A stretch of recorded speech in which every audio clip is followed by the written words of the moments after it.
अस्सलाम वालेकुम नाज़रीन, मैं हूँ मोग़ीस सलीम। नाज़रीन, इमरान खान साहब का एतमाद तेज़ी के साथ बढ़ता भी जा रहा है और उनके एतमाद में इजाफ़ा भी हो रहा है।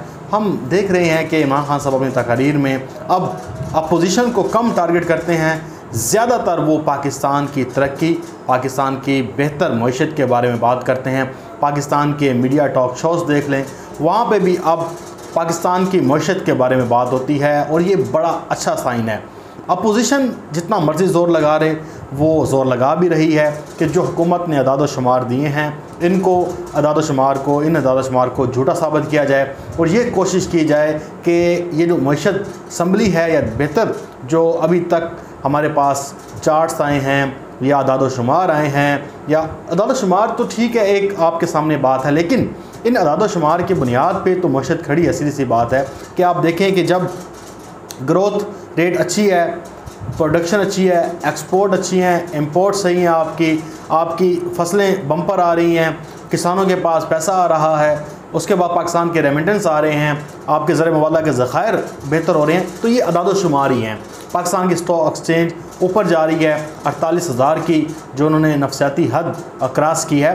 तो ये जो सारी चीज़ें हैं, ये एक तो अपोजिशन को हज़म नहीं हो रही। लेकिन आज इमरान खान साहब ने एक बार फिर कहा कि ये जो लोग हैं ये चाहते हैं कि फ़ौज दरमियान में आए और हुकूमत को गिरा दे, क्योंकि अब इनके पास रास्ता एक ही बचा है कि पाकिस्तान की फ़ौज को साथ मिला के इमरान खान की हुकूमत का धर्म तख्ता कर दिया जाए या उन्हें उल्टा दिया जाए। लेकिन यहाँ पे 2 से 3 बयान आते हैं, उनको शामिल करना बहुत ज़रूरी है।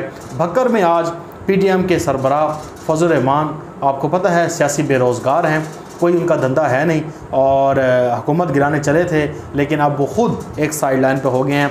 बिलावल भुट्टो ने भी बातें की हैं। उससे पहले मैं आपको फजल रहमान की बात करना ज़रूरी समझूंगा, फिर आपको बिलावल भुट्टो पे लेके जाता हूँ और फिर एक और ख़बर हामिद मीर साहब के हवाले से भी है। तो भक्कर में जनाब फजल रहमान गए हैं, उन्होंने कहा कि जनाब हम तो अभी भी चाहते हैं पीपल्स पार्टी वापस आ जाए, और हमने ये बात कही है कि आप सिर्फ ये वजाहत कर दें कि आपने हुकूमती बेंचों से वोट लेकर कैसे अपना अपोजिशन लीडर सेनेट में बना लिया, इसकी वजाहत कर दें। हम अभी भी तैयार हैं पीपल्स पार्टी को PTM में लेने के लिए। उसके साथ साथ उन्होंने कहा कि जो इस्टेब्लिशमेंट है पाकिस्तान की, वो जानिबदार हो जाए और गैर जानिबदार हो जाए, लेकिन अभी तक वो जानिबदार है, यानी कि वो ये बता रहे हैं कि जो पाकिस्तान की इस्टेब्लिशमेंट है वो इमरान खान साहब के पीछे खड़ी है। हालांकि इस पेज के हवाले से कभी मरीम कहती है कि ये पेज फट गया, सफ़ा फटते देर नहीं लगती, कभी नवाज़ शरीफ ने माफ़ी मांग ली, कभी शहबाज शरीफ कहते हैं कि जनाब अभी कह रहे थे कि अपोजिशन को जो है वो एस्टेब्लिशमेंट की सपोर्ट हासिल हो जाएगी तो हुकूमत को गिरा देंगे, और इमरान खान साहब के पीछे एस्टेब्लिशमेंट की सपोर्ट नहीं है। इसके साथ साथ ये तो होगी पार्टियों का मौक़िफ़। अब इन पार्टियों के आगे तर्जुमान हैं, वो कौन है? वो जर्नलिस्ट हैं हमारे, वो ओपिनियन मेकर हैं, ओपिनियन बनाते हैं, इनके व्हाट्सएप सहाफ़ी जो इनके पालतूज़ हैं। अब वो क्या कहते हैं आपको मैं बता देता हूँ। उन्होंने कहा कि जनाब इमरान खान साहब से फ़ौज ने हाथ उठा लिया है, फ़ौज इमरान खान का बोझ नहीं उठा सकती, पाकिस्तान की मईशत जो है वो तबाह हो गई है। लोग जो है अब अपोजिशन के साथ मिलके पाकिस्तान की फ़ौज को टारगेट कर रहे हैं। इस तरह से एक पूरा नैरेटिव बनाया गया, बताया गया कि जनाब फ़ौज तो इमरान खान साहब के पीछे नहीं खड़ी। लेकिन हम एक दिन पहले, बल्कि हर हफ्ते ही ये कहते रहे कि पाकिस्तान की इस्टेब्लिशमेंट जो है वो इमरान खान साहब के साथ खड़ी है और इमरान खान साहब भी इस्टेब्लिशमेंट के साथ खड़े हैं। इसमें कोई दो राय नहीं है, कोई शक भी नहीं है, और आपके सामने नज़र भी आता है कि इमरान खान साहब ISI का जब हेडक्वार्टर का दौरा करते हैं तो सबकी जो है वो गले खुश्क हो जाते हैं, खामोशी हो जाती है। फिर जब कोयटा का विज़िट करते हैं वहाँ भी मुलाकातें होती हैं आर्मी चीफ़ के साथ, वहाँ पे भी सबकी जो है वो गले खुश्क हो जाते हैं। इसके साथ आज बिलावल भुट्टो ने एक बार फिर जो ये एक पूरा ट्रायंगल बना हुआ था नून लीग का, पीपल्स पार्टी का और फजल रहमान का, इस ट्रायंगल को फिर उन्होंने खोदा और उल्टा कर दिया। अब उन्होंने नाम लेकर कहा कि रायवंड का वज़ीर-ए-आज़म पाकिस्तान का वज़ीर-ए-आज़म नहीं, और हम भी कहते हैं कि पाकिस्तान का वज़ीर-ए-आज़म तो वो बना ही नहीं है। रायवंड का वज़ीर-ए-आज़म लंदन चला गया, उसको बड़ी उन्होंने छूट दी।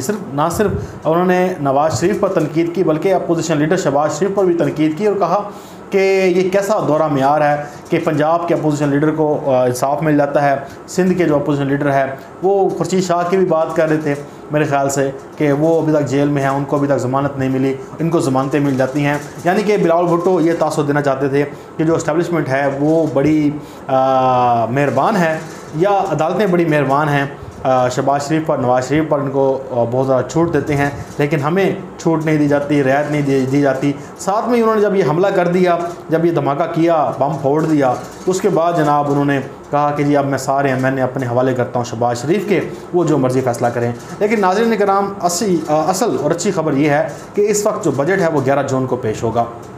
इस हवाले से पाकिस्तान की हुकूमत है, वज़ारत ख़ज़ाना, वो दिन रात काम कर रही है और बजट की तैयारी के हवाले से बड़ी ही चीज़ें अच्छी सामने आएंगी और उम्मीद है कि बड़ा एक तनख्वाहदार तबके पे भी बड़ा जो है अच्छा सरप्राइज़ उन्हें गिफ्ट मिलेगा।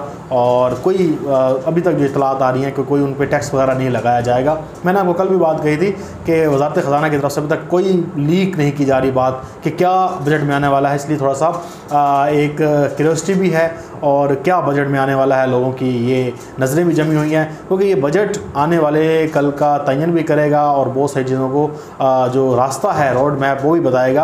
अब इमरान खान साहब बहुत से मंसूबे हैं उसकी रोज़ाना की बुनियादों पर उसके या तो ग्राउंड ब्रेकिंग रख रहे हैं या फिर वो मुकम्मल हो जाते हैं तो उनको वो जाके एग्जीक्यूट करते हैं, वहाँ पे जाकर बात भी करते हैं। तो सारा ये जो चीज़ है अब जैसे इमरान खान साहब ने कहा कि अच्छे दिन शुरू हो गए हैं, ये चाहते थे कि हुकूमत को फेल कर दें, लेकिन अब रोज़गार भी देंगे, लोगों को मुश्किलात भी हल करेंगे। और जो महंगाई का मामला है, सिर्फ अब एक इशू बच गया है हुकूमत के हवाले से, सिर्फ महंगाई का।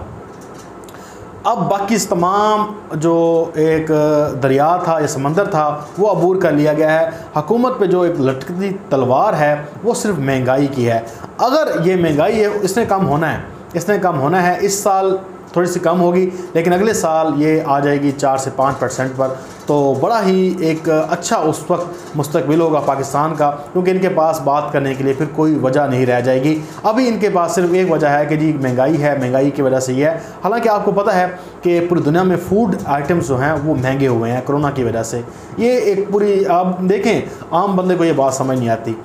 जो ट्विटर पर हैं, फेसबुक पर हैं, यूट्यूब पे हैं, जो पढ़े लिखे लोग हैं उन्हें ये बात समझ आती है, उनके जहन में बात जाती भी है। लेकिन लोग कहते हैं जी गरीब का मसला रोटी कपड़ा और मकान है, आटा है, पहनना है, ये है वो है, तो इस पे कोई बात करनी चाहिए। ये बातें उन लोगों को समझ आती हैं जो पढ़ लिखे हों, बेचारे समझ जाते हैं कि यार ये मसले इंटरनेशनली भी हैं, सारा कुछ है। लेकिन मैंने जितने भी जो बिल्कुल गरीब लोग हैं उनसे बातें की तो उन्होंने कहा कि जनाब कमर तोड़ती है इमरान खान ने। उन्हें इस चीज़ का नहीं पता कि मैशत की क्या डायरेक्शन है, कैसे मोशन पंप कर रही है, किस तरह से आगे रिलीफ आने वाला है, ये है वो है, लेकिन ये लोगों को नहीं पता। इस बारे में अवेयरनेस फैलाने की ज़रूरत है। अब आ जाते हैं हामिद मीर साहब के हवाले से। हामिद मीर साहब ने जनाब, आपको पता है जब से उनका प्रोग्राम ऑफ फेयर हुआ है और वो इस वक्त जद में है, ख़ास तौर पे सोशल मीडिया पर, और उनका जब से ये पेज वाला ड्रामा बेनकाब हुआ है कि भारत से इनका एडमिन था वो चला रहा था पेज, फिर वो डिलीट कर दिया गया पेज। उसके बाद हामिद मीर साहब की जब वजाहत आई तो उसके ऊपर भी बहुत से सवाल खड़े हो गए। हामिद मीर साहब ने ये वजाहत दी है कि मुझे नहीं पता मेरा पेज कैसे वेरीफाई हुआ, मुझे नहीं पता मेरा पेज कब से चल रहा है, मुझे नहीं पता कौन चला रहा है, और मुझे नहीं पता कैसे डिलीट हो गया है। यानी कि ये वो सहाफ़ी हैं जो हुकूमत से अलिफ बे पे तेज़ पूरी सुनते हैं और ABCD भी पूरी सुनते हैं और कहते हैं कि जी आपने अगले 10 साल का बताना है, पिछले 10 सालों का बताना है और मौजूदा दौर का बताना है। लेकिन वो सहाफ़ी हैं जो अपने पेज के बारे में, जो उनकी IDs हैं, उसका पता नहीं रख सकते। तो ऐसी सहाफ़त पर आप क्या कहेंगे कि एक पेज चलता रहा भारत से और इनको पता नहीं चला और इन्होंने वजाहत दे दी। और ये वजाहत जो है वो हम बच्चे नहीं हैं, ना ही कोई रोटी को छोची कहता है। सबको पता है कि ये पेज कौन चला रहा था, फिर इसकी IP ना पता लगे लोगों को, ये पेज ही डिलीट कर दिया गया ताकि कोई इसकी जो है वो वेरिफिकेशन भी ना कर सके।